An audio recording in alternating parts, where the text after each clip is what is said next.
एक लिस्ट है 50 केस की, 24 और 25, 2023, 24 और 25, ये 3 साल में लगभग 50 केस ऐसे हुए जहां दलितों को जिंदा काट दिया गया। अभी मैं मीडिया को दूंगा।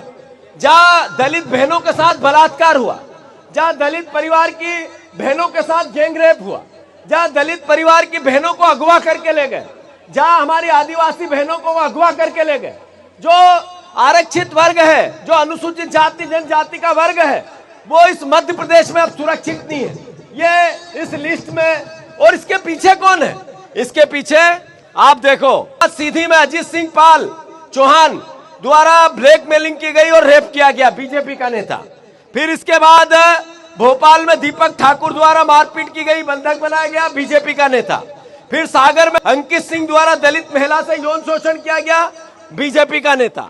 फिर बीजेपी के नेता कमल रघुवंशी के वीडियो वायरल हुए जो महिलाओं को लगातार अश्लील हरकत करते दिखा। फिर टीकमगढ़ संजू यादव नाबालिग दलित बेटी से रेप किया, बीजेपी का नेता।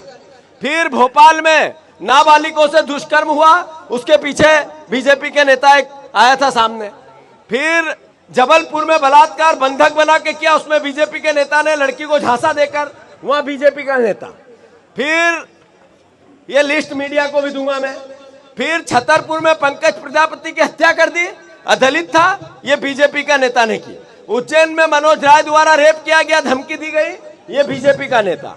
फिर आर्मी की महिला अफसरों के साथ मऊ में, वहां बीजेपी के नेता। फिर जब उपचुनाव हुआ शिवपुर में तो दलितों को सामूहिक मारा गया, वो सब निकले बीजेपी के नेता।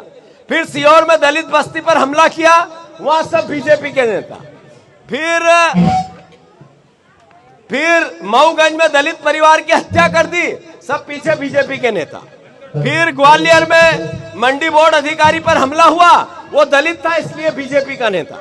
फिर मंदसौर में 7 लोगों ने महिला को निर्वस्त्र कर पीटा और सामूहिक उसको घुमाया गया, दलित महिला थी, सब बीजेपी के लोग।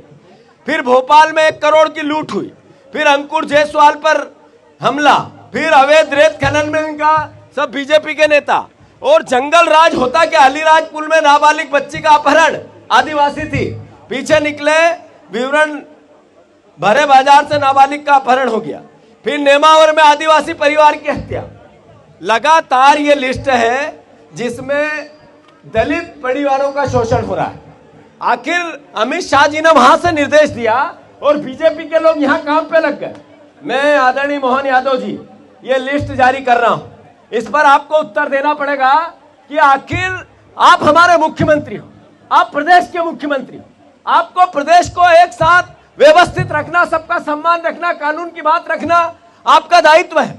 सरकार और पूरा प्रशासन इन लोगों का संरक्षण में लग जाता है, इनको बचाने में लग जाता है। आखिर आप मुख्यमंत्री हो तो इनको सजा क्यों नहीं मिलती? इनका क्या स्टेटस है?